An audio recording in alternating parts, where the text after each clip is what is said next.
The pandemic sparked the worst financial crisis in recent history.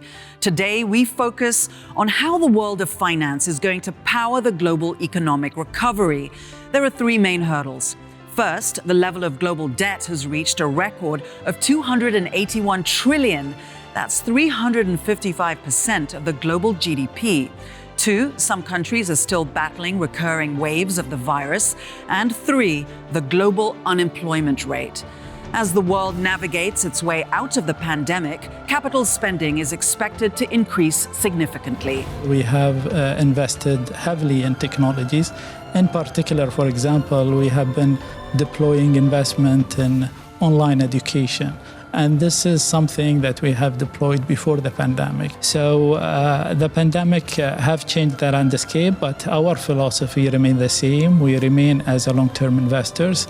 We remain to really invest for purposes in a very diversified way. The U.S. economy is really on fire. Almost everything is growing much faster than almost anyone anticipated. We've had almost a perfect storm here of massive government spending, central bank accommodation, record low interest rates, and that's a recipe to really power an economy.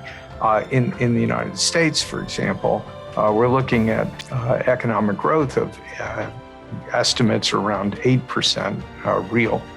We're an economy that usually grew 2.5. When you go up to 8%, you are going to create all kinds of interesting things, one of which will be inflation, which we're experiencing now. Many emerging markets, especially in Asia, proved better at containment last year than advanced economies, but now the advanced economies are overall vaccinating more quickly. They're starting to remove restrictions, seeing surging demand growth, recovery faster than emerging markets, possibly except China, of course.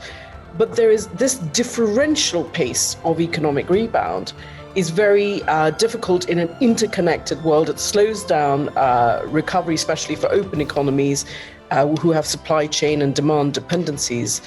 And to the extent that the rebound leads to the exit of support measures in advanced economies and possibly interest rate increases, especially in US dollars, before emerging markets are ready to come out of the containment to start their rebound, it will exacerbate their economic woes. So sequencing is the key. The multiplier effect of everyone recovering simultaneously is huge, and the unevenness of the recovery will hold us all back. We are seeing more demand for sustainable strategies. More investors worldwide believe climate risk is investment risk. More investors around the world are asking, how do we determine the path towards decarbonization and how each company is performing in that path? And I think from the ExxonMobil vote, we are seeing vast change very rapidly. I actually think that the underappreciated disruption force is really blockchain. And I think what's happened with things like cryptocurrencies like Bitcoin have been the greatest distraction to understanding really true disruption that I think is coming. And I think we're at the tip of the iceberg.